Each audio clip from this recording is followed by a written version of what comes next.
Okay, so we're thinking about chapter 9. We want to quickly review the first 8 chapters.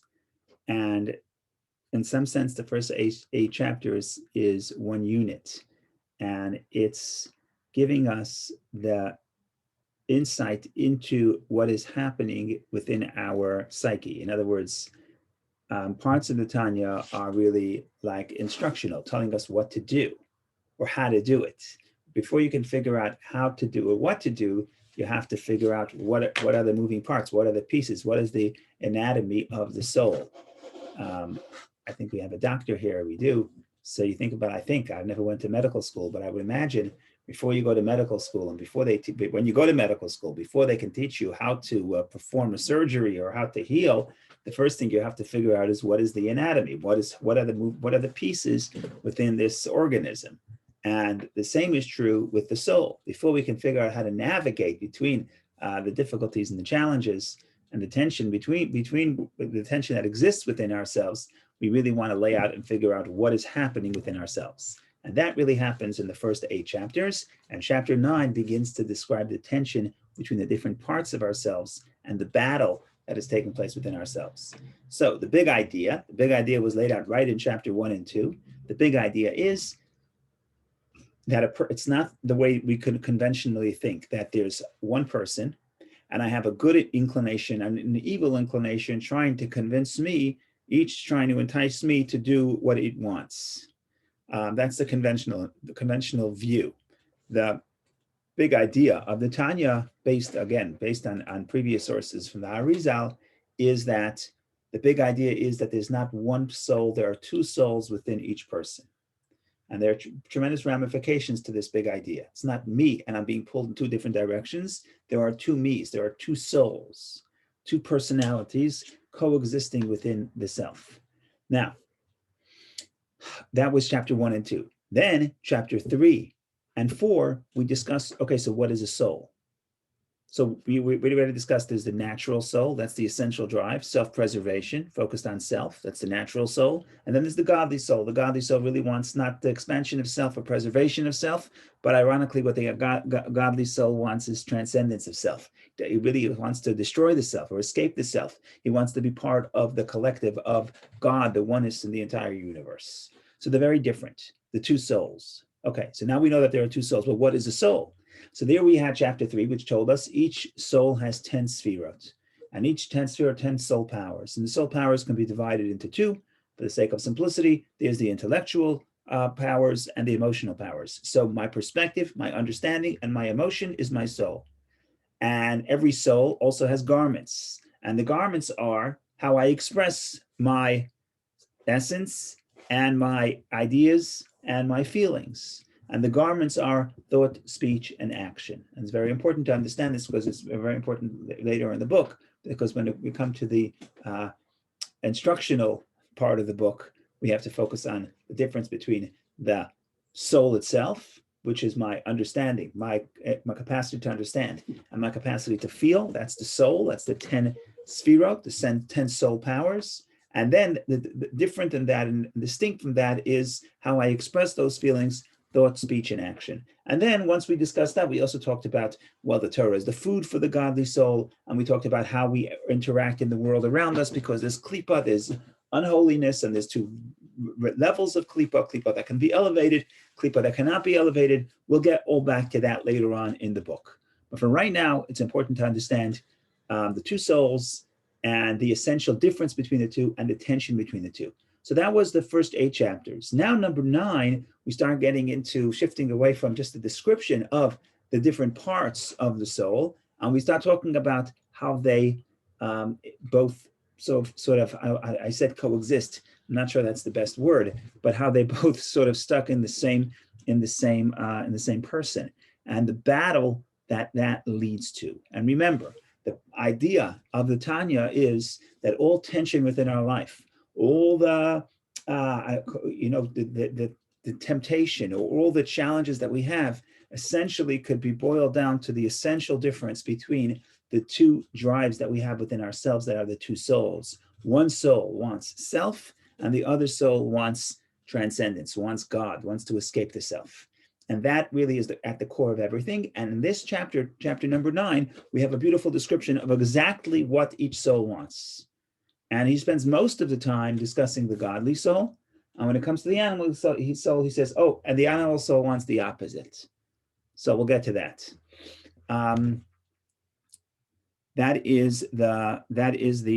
That's introduction number 1. Introduction number 2. What are we going to say here?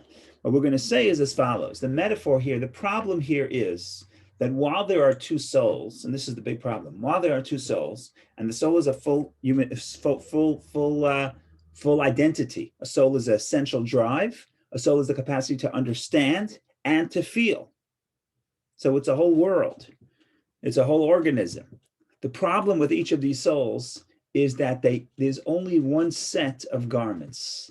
Each soul has to share both sets, the same set of garments, and they don't want to share. Each one wants exclusive dominance. So the person only has one ability. The conscious mind can only think about one thought at a time.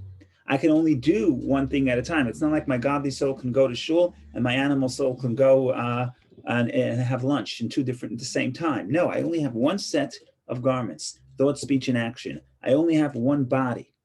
And these two souls are constantly fighting over this body and these three garments, not just the physical body, but also the garments, the thoughts that I think. And that is the source of all tension, and this is battle. And the battle never will cease because nobody wants to make peace. Think about it. If you have two people, but they only have one vehicle, one car, or you have two computers and one monitor, you cannot serve both people at the same time. Well, you could say make peace. You use the car 50% of the time, and I use the car 50% of the time. It's not going to work. You'll see in a second why the souls are not happy with that. So that is the source, and that's the battle between the two. Now, that's what chapter 9 is going to do, describe the battle. Chapter 10 and 11 goes back to the definitions that we had in chapter 1 to explain, based on this newfound information and newfound analysis, we're going to re-examine the terms righteous, wicked, and intermediary. Because we read on the first page of Tanya that we don't really understand what those terms mean, because the conventional interpretation falls down upon scrutiny. So we'll get back to that next week, chapter 10 and 11, to discuss what is the result of this battle. And depending on the result of this battle, or the stages of the battle, that's where a person would, that's what the Talmud would classify somebody as righteous, wicked, or Beinoni, intermediary, which we're really very concerned. We really care about the intermediary because that's the average person, or that's the goal of the average person, and the righteous is not. So that's why the book is called the book of the intermediary, the Sefer Shel Beinonim. But we'll get to that next week. So next week we figure out what's the result of the battle. But now we want to think about what is the battle? What does each soul want? And that is what we're about to do. So that's introduction number 2. Introduction number 2 is that the problem is that we have two full souls, but they only have one set of garments to, I don't want to say share, but each one wants to dominate. And they don't want to compromise. That's introduction number 2. And one more point, just to add, and then we'll read the Tanya inside, but first we'll take questions if anybody has a question. One more point is when he talks about what is the essential difference between the godly soul and the animal soul, he talks about where the soul rests. And he basically says that the souls are different. It's not just, they're different in the sense of where they rest in the soul. And the way he says it, he says the godly soul rests in the mind, or dwells in the mind, and the animal soul dwells in the heart. Meaning to say, the godly soul is more intellectual, and the animal soul is more emotional. The problem with that statement is that, didn't we say earlier in chapter 3 and then in chapter 6 that both the godly soul and the animal soul have complete set of 10 sfirot, meaning both have intelligence and both have emotions. So what are we saying here? That the godly soul rests in the brain and the animal soul rests in the heart. And what I think he's saying, and when he spells this out, he basically says, the godly soul would begin in the mind, and from the mind it goes to the heart. And the animal soul begins in the heart, and from the heart it goes to the mind. And I think what he's saying, in other words, is that what is the premise? The premise of the animal soul is subjective, is self. How do I feel about this? That's the premise. That's the premise. Now, I also have the mind because I need the mind to serve my heart. I need the mind to serve my subjectivity. I need my mind to be able to serve and fulfill my goals. But what are my goals? Essentially, my goals are advancements of self. And when we talk about the self, the emotions are subjective. They're rooted in self. This is what I want. This is what I don't want. So, of course, the animal soul has intelligence. But the question is, who's serving who? The intelligence is serving the emotion because emotion is subjective. When you come to the godly soul, it's the opposite, even though the godly soul also has intelligence and emotion. But here, everything flips. The godly soul rests primarily in the mind because the mind is subjective. It's not about the self. 2 + 2 is 4, regardless if I like the way that makes me feel or not. Doesn't somebody once said, facts don't care about my emotions, right? In other words, reality is not about me. Intelligence is not about me. It's not about how I feel. So the godly soul, which is not about the self, rests in the mind. Now, the mind also affects the heart because now once the mind understands that this is the truth and this is what's valuable, then the heart also responds in kind and the heart also wants to connect to God. But in other words, even though they're similar and they seem similar, and they both have intelligence and emotions, but make no mistake, the starting point is very different. And that's also part of the reason for the tension between the two. And so this is basically the three big ideas of the chapter. And now we're going to read it inside. The fourth idea, the fourth idea is we're going to say for the end because Rabbi Shneur Zalman drops it in the last minute, the last line of the chapter, which is a nice surprise, but I don't want you to leave early. So we'll save that for the end. Okay, but if anyone has any comments or questions, please share, not just on what I said today, but anything we said up till now, because really this is a culmination of everything we said in the last 8 chapters. So if anyone has something to share or to clarify or to tighten or sharpen, please share. Otherwise, we read the beautiful words. Very poetic. This chapter 9 is beautiful. I love chapter 9. Also because it doesn't tell me what I should do. It tells me what's happening, so I don't have to do anything. Go ahead, Bob. A brief clarification, Rabbi. Firstly, happy Friday. Great to see you. I think if you look at most of Jewish law and Jewish practice, it's an intertwining of the mind and the heart. I mean, when you put on tefillin, you start with the arm, which is close to the heart. You don't finish. You go to the head. You do the head. You go back to the heart. So it's an intertwining. It never seems to be an either or. Correct. I mean, on face surface, I mean, godly should always win over earthly, but it's this interaction between the two that seems, critical to Jewish thought. Correct. So, are you trying to say that it's not an intertwining, that it is an either or, that at the end of this story we're going to have one that is predominant? No. You're right that the mind and the heart are interconnected, and that's why, as Rabbi Shneur Zalman is going to explain, each the godly soul and the animal soul want dominance of both. It's not like the godly soul says, "Give me the mind," and the animal soul can take the heart. No, each soul wants both the mind and the heart.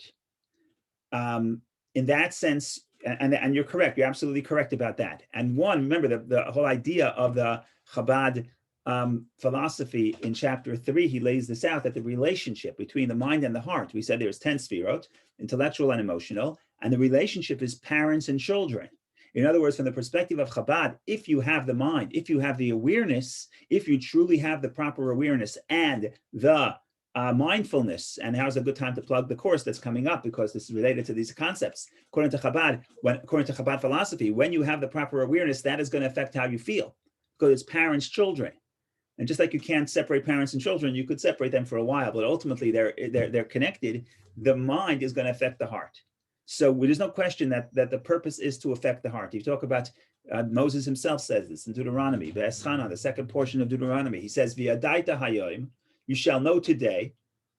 "V'hashivota levavecha," and take it to your heart. We say it in the Aleinu 3 times a day. And the Hasidim would say the first part of the clause is easy. Knowing is much easier. Taking it to heart is harder, right? Because the knowledge should not remain abstract, but it should affect the heart. So there's no question that we want both mind and the heart. But what we're saying here is that you have two people within the self. We have two personalities, and both have mind and heart. The question is, what the analysis that we're giving here is that even though they both seem to have to have both mind and the heart, and they do. The question is, within that soul, what is the starting point? Where is it rooted? Am I rooted in the quest of being rooted in self?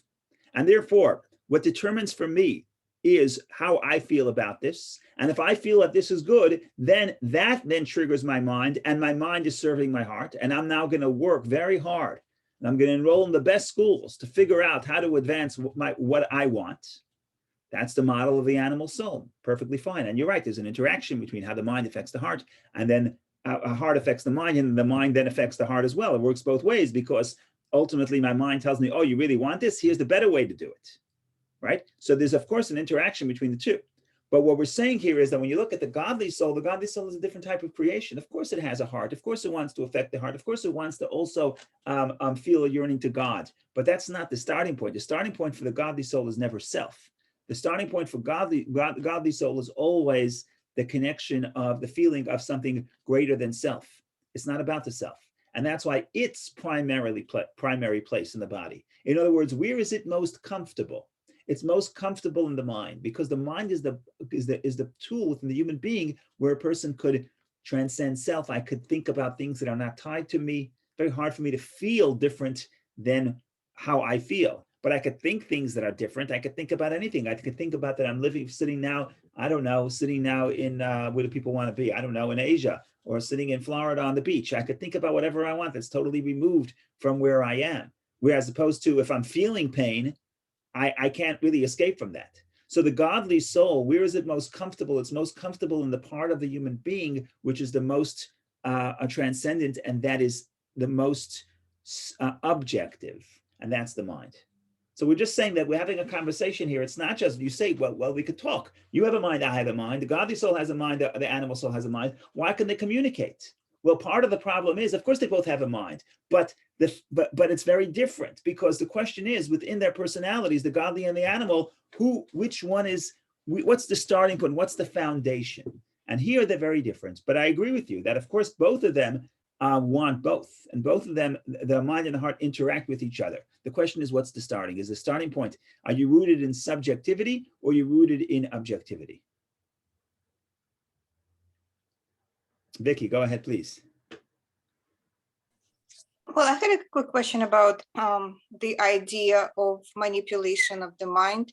So I was just wondering if Schneider Zerman ever talked about it in Tanya or anywhere else, because you can manipulate both the mind of godly soul and animal soul, right?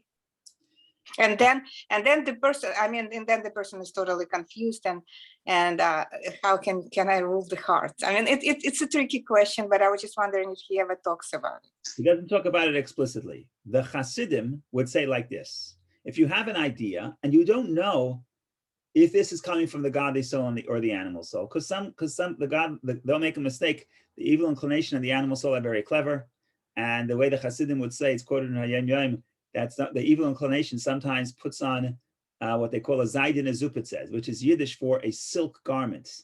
The silk garment that the Hasidim wear on Shabbos, the evil inclination also puts on a silk garment. In other words, he can also put on Shabbos clothes and put on a shtreimel and appear to be very righteous. So it's not always easy to figure out any thought or any emotion is coming from the godly soul or the animal soul.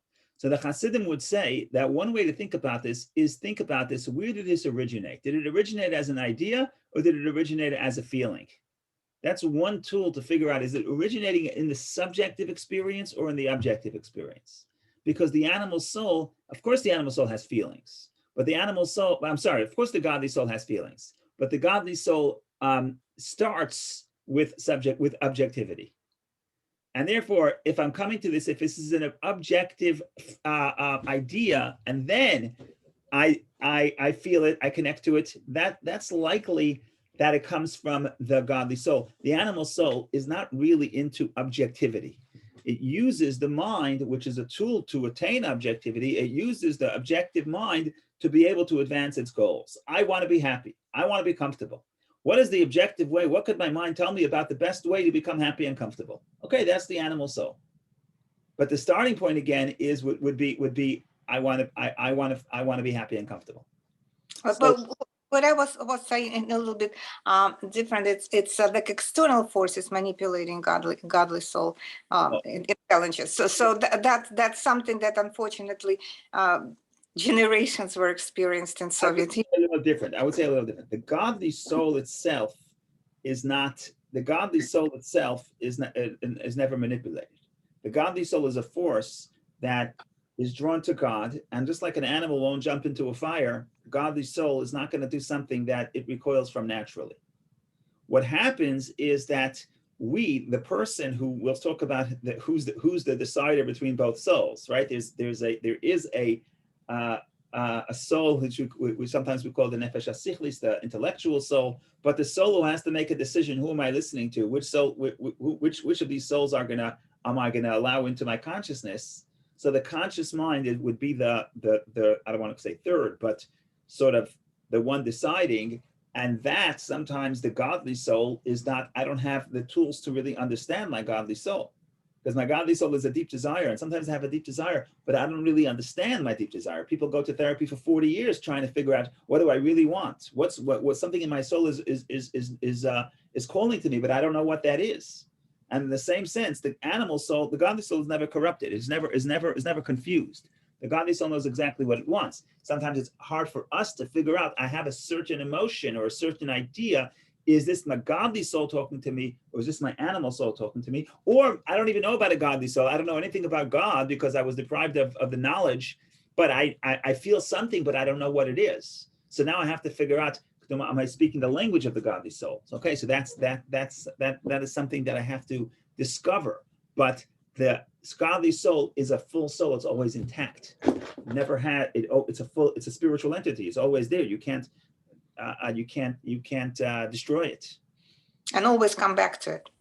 It's always there, right? The question is, can I understand it? Can I communicate with it? It's in the subconscious. And now we understand that there's so much within our personality that we're missing the language to understand what our subconscious is telling us. Now, ultimately, what the Tanya is going to say is that if you really go down to any feeling and any emotion, if you go down to the core, it's going to essentially, once you strip away all the layers, it's going to come from one or two essential drives. It's the drive for self-preservation. It's the drive for being self-oriented, and that's natural. Nothing wrong with that. Or it's the drive for transcendence, self-annihilation, not in the negative sense, but in the positive sense, not to destroy myself, but to become part of something greater and lose the confines of self. And essentially, every emotion I'll feel, because remember, the godly soul and the animal soul are both complex, and they have 10 spheres, and each sphere mixes with all 10, and you have so many different shades and emotions. But essentially, go down to the core, go down to the essential core of any emotion or feeling or aspiration of a person, it's one of the two. And that's what we got right away in chapter 1 and 2. Then we talked about what happens within our soul. So there's so many shades, and that becomes because of the 10 sefirot, how they interact with each other. And you get 7 emotions, and those 7 become 49, and on and on and on, because they merge and mix like colors. You have to paint your wall. You go to the store, and all of a sudden they give you a book with 3,500 colors. I didn't know there were 3,500 colors. I thought there were 7 or 8, but that's the way it is. And we become very complicated. Now I have a certain color, and I say, but what is its core? Is this an animal soul or godly soul? So you have to look and investigate, and sometimes you need help because, like you say, the heart plays tricks on us, and the subjective plays tricks on us. But the bottom line is, if you're able to really get down to the core, every emotion, every feeling, every thought is really coming from one of those two essential drives: the drive to preserve the self, or the drive to, I don't know what the word is, to become part of God, become part of the oneness, to escape the self. I could be radical and say to destroy the destroy the self, but it's not. That word is not the right word, but because it has negative connotations. But it means to lose the self. Thank you.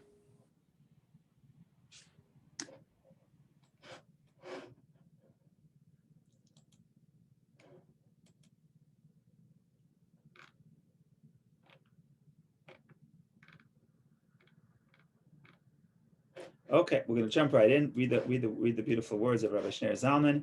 As usual, I think I'm just trying to figure out what is. Okay, for this week we'll try the other translation, not the lessons in Tanya. We'll try the other one.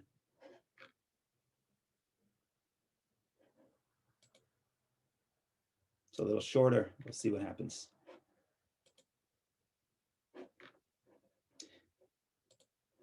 The English is a little bit more archaic, so if I don't understand any English words here, hopefully you'll help me.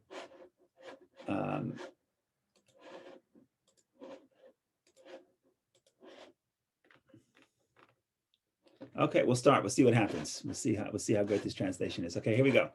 The abode of the animal soul, the nefesh abahamit, derived from the klipat noga, which is the term we used last week for unholiness, but there's two types of unholiness. There's the unholiness that has light inside of it. That is the animal soul that could be elevated, so it's klipat noga. So in every Jew is in the heart. In other words, the abode of the animal soul is in the heart. In the left ventricle that is filled with blood. You have a doctor here. The doctor will tell us that both sides are filled with blood. We'll get to that in a second. It is written, for the blood is the nefesh. Hence, all lusts and boasting and anger and similar passions are in the heart. And from the heart, they spread throughout the whole body, rising also to the brain and the head, so as to think and meditate about them and become cunning in them. Just as the blood has its source in the heart, and from the heart, it circulates into every limb, raising also to the brain in the head. So what he's saying here is like this. The verse says, Ki Adam hu nefesh, the soul is in the blood. We're saying that's the animal soul. The animal soul is in the heart, is in the blood. The blood comes from the heart to the rest of the body. And from the heart, it goes to the brain. Just like the emotion starts, the animal soul starts with an emotion. It has the emotions or natural emotions. And then those emotions go up to the mind, so the mind can become cunning, the mind can think about them, and the mind can figure out how to get me the candy that I want. But the abode of the divine soul is in the brains that are in the head. And from there it extends to all limbs, and also in the heart, in the right ventricle, wherein there is no blood. As it is written, the heart of a wise man is on the right. What does it mean it has blood or no blood? We know that both sides have blood. So one interpretation would be that the side, when he says it has no blood, it means that this is the blood that's coming back to the heart, and it doesn't have the oxygen yet. So he refers to that as no blood because it cannot give life. On the other hand, the other side of the heart is once the blood it has the oxygen, and then it can give life to the rest of the body. And he quotes that verse, the heart of the wise man is on the right, meaning to say that even when the animal soul has an emotion, it's not with the same passion as the emotion of the godly soul, of the animal soul, which he says is from the left side, that is full of blood. Now, in the godly soul, which starts from the mind and goes down to the heart, it is the source of man's fervent love toward God, which like flaming coals flares up in the heart of the discerning man. In other words, the godly soul also has emotion. In other words, it comes from the heart to the mind, and that's the source of the great love, the fiery love that the person has toward God, which, as we described in chapter 3, begins with contemplation. So it begins with the discerning men who understand and reflect with the faculty of knowledge of the brain on matters that arouse this love. So in other words, when you think about matters that arouse the love, then it comes from the mind to the heart, and the heart experiences the love. But it's not only love, it's all emotions. So he brings examples of other emotions. Also of the gladness of the heart and the beauty of God and the majesty of his glory, which is aroused with the eyes of the wise man that are in his head, i.e. in the brain, harboring his wisdom and understanding. Gaze at the glory of the king and beauty of his greatness that are unfathomable and without end or limit, as explained elsewhere. As also the other holy affections, midot in the heart, originate from Chabad, wisdom, understanding, and knowledge in the brains. In other words, he's referring to the third sphere, which is Tiferet, which is beauty. When a person recognizes beauty, his heart responds and is moved. So we brought those two examples, both of the first emotional sphere, love. That love of the godly soul begins in the heart, begins in the mind, in the understanding of God. And that creates the love, but also the beauty, the emotion of beauty and responding to beauty also begins in the mind, and from the mind it goes to the heart, and the same is with all the emotions. Okay, so now we understand what the godly soul, the essential difference between the godly soul and the animal soul, and that is that one starts from the heart and goes to the mind, and one starts from the mind and goes to the heart. Okay, now we quote a verse from Kohelet, from King Solomon. King Solomon says like this: there's a city, And in the city, there's two kings. There's a young, wise king and an old, foolish king. And the sages explain this in the Talmud, even before you get to the Tanya. The Talmud says, who's the city? Who's the city? Or what is the city? The city is the person. Every person is a small city. And the city has two kings. What is a king? A king, someone who wants to rule the city. And the king wants to rule the city completely. Doesn't want peace. Doesn't want two-state solution. There's one city, cannot be divided. And there are two kings. And the two kings are an old and foolish king and a young and wise king. Now, usually we think of the old to be synonymous with wisdom. In this case, it's old foolish and young wise. And why do we say this? Because if you look at your animal soul and your godly soul, you say, which one is older? Which one do you connect to first? So the answer is the animal soul is older, right? A baby is a few minutes old. What's its job? Its job is to cry and tell you that it's not happy and keep you up at night. In other words, essentially, as soon as we're born with the feeling of the animal soul. Later on, a person matures and especially become 12 years old for a woman and 13 years old for a man, then you get in touch with your godly soul. So your godly soul is younger in that context. Your experience, your subjective experience, I feel my animal soul much earlier than my godly soul. So now we're going to talk about this notion that there are two kings battling over one city. We have two souls, and each soul wants control of the body and the garments. And here's the idea. The idea is that it used to be, I used to think in the other works of Jewish personal and spiritual growth, the idea was there's me, there's a good inclination and bad inclination, and each one is trying to convince me to do the right thing. They're fighting over my soul. They're fighting over my ideas. They're fighting over my love. But what we're saying here is very different. What we're saying here is no. I have two sets of desires, two sets of love, two sets of wisdom, two sets of everything. What are we fighting over? We're fighting over the garments and the body. And that's important to understand chapter 11 and 10 and 11 to figure out what are we really fighting about? And that's how we figure out how to determine the status of the person based on the result of this battle. But before you can figure out what's the result of the battle, you have to really define the battle. And if you don't understand the battlefield, there's no way you can really say anything anything that will be meaningful if you don't understand the battlefield. So that's the battlefield. So here we go. It is written, however, one nation shall prevail over the other nation. This comes from the verse in Genesis when Rebecca is pregnant. She has twins. She doesn't know she has twins. And she feels this terrible pain, and she goes to the prophet, and the prophet says, well, it's not you have two nations within yourself. And the sages understood it to be Jacob and Esau, but not just Jacob and Esau, really Jerusalem and Rome. In other words, there's two cultures within yourself. And then it says, one nation shall prevail over the other nation. They never make peace. One is always on top. And the Talmud says when one is on top, the other one is on bottom, and vice versa. Because they're two opposing cultures and they cannot coexist in the sense that one is always dominance. So here we go. The body is called a small city. And this is again a quote from King Solomon, just as two kings wage war over a town, which each wishes to capture and rule, that is to say, to dominate its inhabitants according to his will, so that they obey him in all that he decrees for them, so do the two souls, the divine and the vitalizing animal soul, that comes from the klipa, wage war against each other over the body and all its limbs. It is the desire and will of the divine soul. Now we explain what the divine soul wants. From here all the way to the end of the chapter, almost, we explain what the divine soul wants. So if you're ever wondering what your divine soul wants, here it is. It won't take you decades to figure it out. Rabbi Shneur Zalman lays it out for you right now. What does your divine soul want?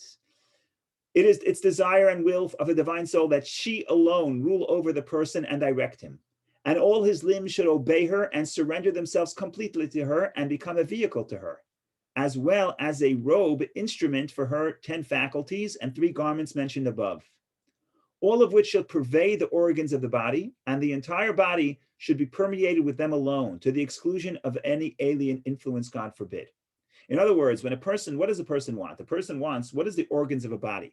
The beauty of the organs of a body is that the organs of a body do not have their own will. If my soul wants to take this cup of coffee, I don't have to negotiate with my arm. If I have to negotiate with my arm, it's probably because I had a stroke, so my arm doesn't want to listen. But if everything is healthy, the moment the soul wants something, the body automatically moves according to what the soul wants, because the body is totally surrendered and subordinate to the soul. And the soul is very happy this way. If you have to negotiate with your limb every time you want to move something, then you have to go to physical therapy or maybe more medical intervention. The point here is that the godly soul doesn't want to have to negotiate and fight every time it wants to express itself. It wants that the entire body should automatically do exactly what the soul wants. And then he elaborates what that means. How does this look? Now, none of us, I don't think, most of us are never going to get to the stage where we have complete dominance of the godly soul. But if you ask yourself, but this is true for all godly souls, every godly soul wants this. Does every godly soul get this? The answer is no. But every soul wants this. Every godly soul wants complete dominance not in the negative sense, but it wants that all parts of the human being, the thought, speech, and action, and the mind and the heart be filled with its desire. What is its desire? To connect to God. So how does this look in reality? And again, it's not reality. This is what the godly soul wants. And every godly soul wants this. So here we go. That is to say that the three brains, meaning the three intellectual faculties that are in the head, shall be permeated with chabad of the divine soul, namely the wisdom of God and the understanding of him, by pondering on his unfathomable and infinite greatness. And from them shall be born through the dat, knowledge, awe in the mind, and dread of God in the heart, as well as love of God, that shall flare up like a glowing fire in his heart, like flaming coals, so that his soul shall yearn and long with passion and desire to cleave to the blessed Ein Sof, the infinity, with his whole heart, soul, and mind, from the very depths of the right ventricle of the heart. The latter shall be thoroughly permeated with love to overflowing, as to inundate the left side as well, to the extent of subduing the Sitra Achra with its element of evil waters, namely the lust stemming from Klipat Noga, changing it and transforming it from seeking the pleasures of the world to the love of God. Thus it is written, with all thy heart, with both your natures. That's in the Mishnah. That is to say, that the person shall steadily rise to attain to the degree of abundant love, a supreme affection surpassing that of ardent love that is comparable to burning coals. What is he saying here? He's saying here the godly soul wants that the intelligence of the mind, the understanding of God, should create a love in the heart, which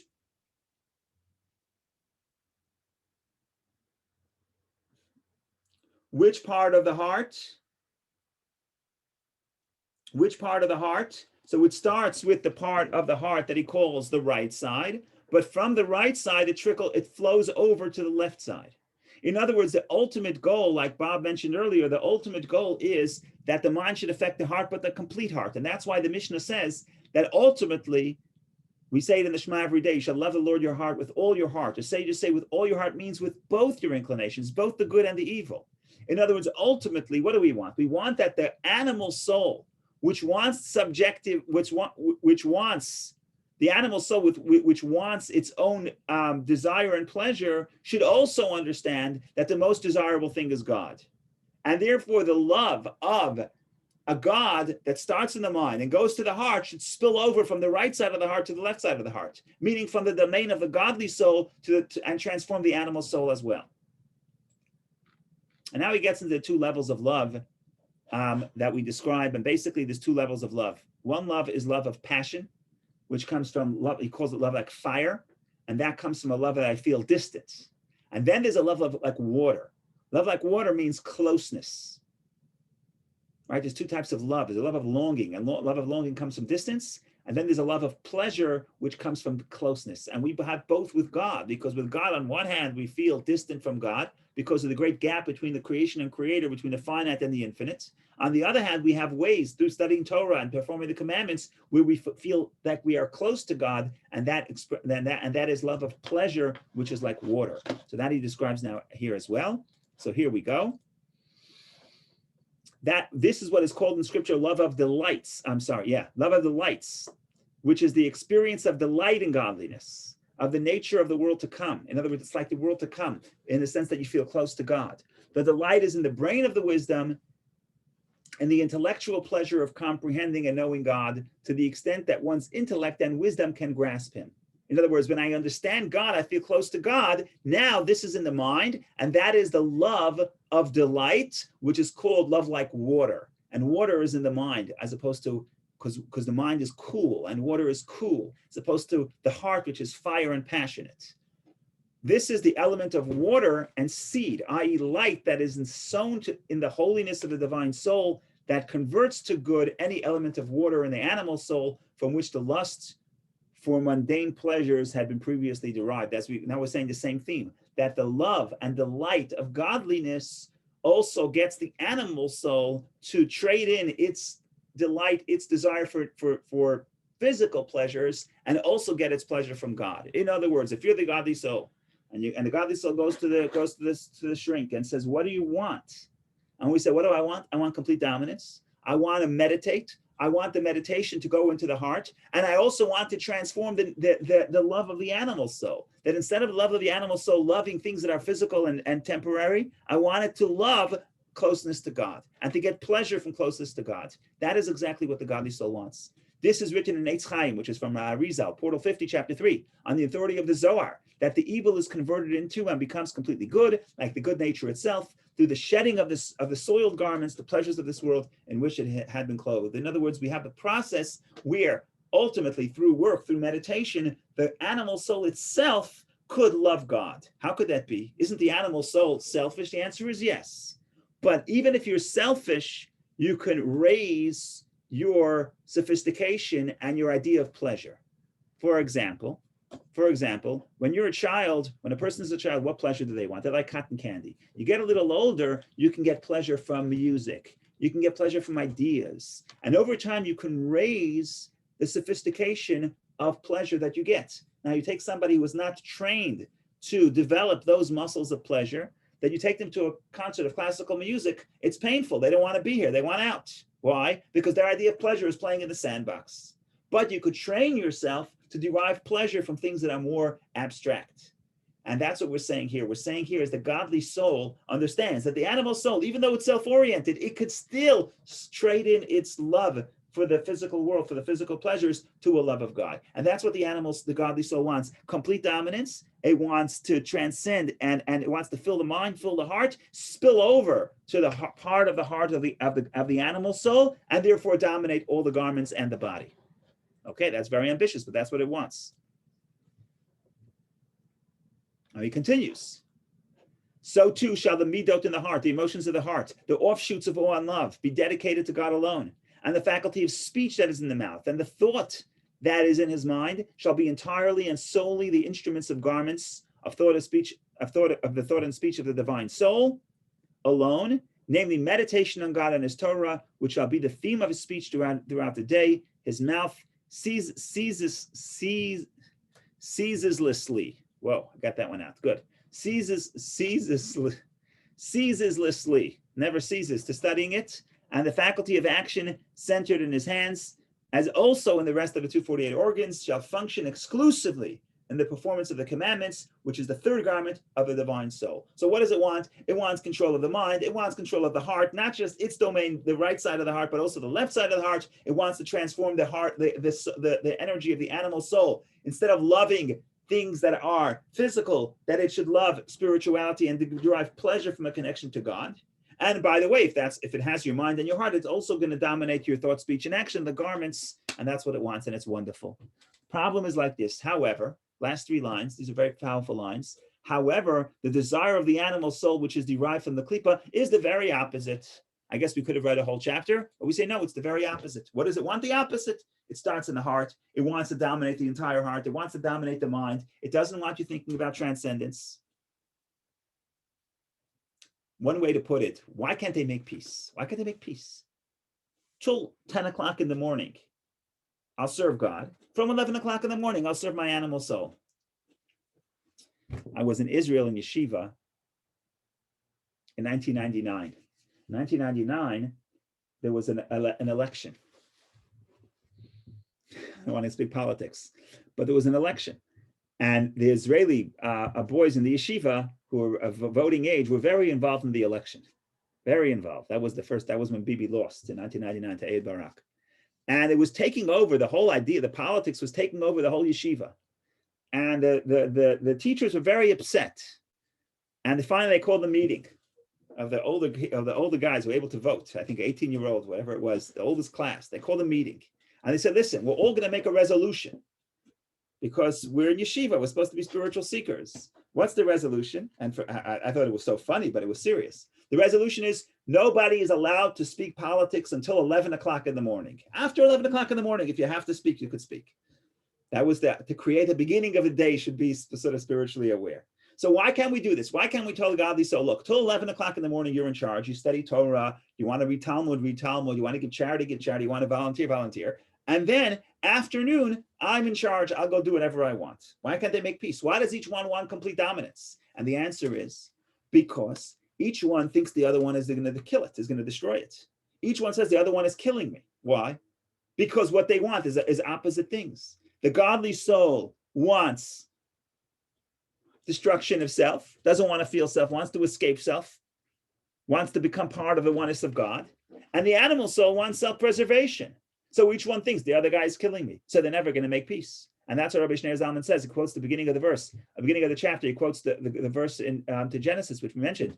Each one will always overpower the other. There's no peace. You cannot make peace when you have such opposing, essentially opposing opinions. But now he's actually very kind about it. Rabbi Shneur Zalman throws in a line, a beautiful line comes from the Zohar. And basically he says, ultimately, everything comes from God. And therefore, the animal soul and all the challenges that the animal soul poses to the person, they essentially all come from the same God, and it is all for the benefit of the person. And he has a beautiful metaphor. And here we go. So let's read it. This is from the Zohar. However, the desire of the animal soul, which is derived from the klipa, is the very opposite. In other words, like we said, it wants to dominate completely, and it is for the good of man. And it is for the good of man that he may prevail over her and vanquish her, as in the parable of the harlot in the Holy Zohar. What's the parable in the harlot in the Holy Zohar? So the parable is as follows. There was a king, and the king wanted to test his son. So he hires a harlot, and he says, you've got to do everything you can to seduce my son. And the harlot tries to seduce the son. And that's the story. The story is over, right? It's all like that. I told you, all Hasidic stories don't have a lot of plot, but they're deep on meaning. What's the big idea here? The big idea here is, what does the harlot want? Does the harlot want to succeed, or does it want to fail? So because the harlot was hired by the king, it understands the vision of the king. It understands that the purpose of this test is that the son of the king overcomes the temptation and solidifies his moral character. And because she's being paid by the king, so now she has the vision of the king. She wants the son to overcome, which means she wants to fail. The problem is, if she wants to fail, she's not doing her job, because the king paid her to seduce the son. So here you have a person, this metaphor, which trying very hard to succeed, but if it succeeds, it fails. So it's working on two dimensions. On the external level, she wants to succeed. But essentially, if you go to the core, she wants to fail. And that's exactly what happens in the energy, in the psyche of the animal soul, according to the Zohar. We don't always see it that way. But we have the destructive part of self that's focused on self, and sometimes opposes spirituality and introduces negative characteristics in our soul, because the more self-oriented we are, the more subjective we are, the more destructive that can be. But now I say, but ultimately, what do I really want? So I say I have two souls. Each one wants something else. Well, Rabbi Shneur Zalman just finished telling us in the last line, dropped the bomb, in the last line of chapter 9, is after saying that the animal soul is at war with the godly soul, will never make peace because it wants the exact opposite. But if you go a deeper level, everything comes from oneness of God. Even the unholiness is here to serve holiness. Even the animal soul is here to support the goals of the godly soul, not consciously, subconsciously. What's the metaphor? Before they had the language of subconscious, because the language of subconscious is not that old. It's 120 years old, or a little more or less. So they didn't have that concept. But the Zohar, right? The Zohar, hundreds of years earlier, gives this metaphor to say that a person can be working on opposite levels. On one hand, the harlot wants to succeed. On a deeper level, it wants to fail. Because the harlot itself trying to seduce you is really for your own benefit. And that's that's at the core. You want to talk about the core of the God of the animal soul. But the godly soul doesn't necessarily feel it. This is just to understand that ultimately, theologically, everything is connected to God, and everything is for a purpose, and everything is for the sake of the person. So this is very powerful, because we have till now, chapter 8, we describe the two souls. Chapter 9, we describe what does a soul want? What do you want? And what they want is complete expression, complete dominance. It doesn't want to have to fight. Just like every time I want to drink a cup of coffee, I don't want to have to fight with my arm to say, do me a favor, could you please give me your hand?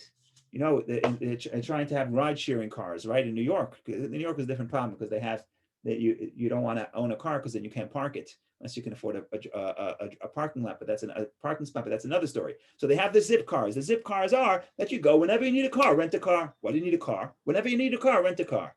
How come it doesn't work in the suburbs? Because I don't want to have to negotiate every time I want a car. Every time I want a car, I have to call an Uber. Every time I want a car, I have to go rent. No, I want a car sitting in my driveway. Whenever I want to go, that's where I'll go. That's what a person wants. Otherwise, a person feels confined. And that's what the godly soul wants. The godly soul doesn't want every time I want to study Torah, I have to sit and negotiate with the animal soul to allow me to study Torah. No, I want to have complete freedom. And the godly soul and the animal soul wants the opposite. Every time I want to do something destructive, I have to deal with my guilt. I have to hear the godly soul hacking me and shining, telling me why you're doing this. I want to be able to live and not negotiate and do whatever I want. And boom, you put them both in the same house, in the same body. And now they're fighting all day. And now you want to know why our life is full of tension. And now, next week, chapter 10, chapter 11, now we start figuring out, now we know the battlefield. Now we know what the two armies want, what the two kings want. Now we could look at the field and start making assessments as, okay, so what is realistic? What is a realistic goal? Some people, there are different classes of people that can achieve different things. And we're, like I said, so chapter 10 discusses the righteous, the tzaddik. Chapter 11 discusses the wicked.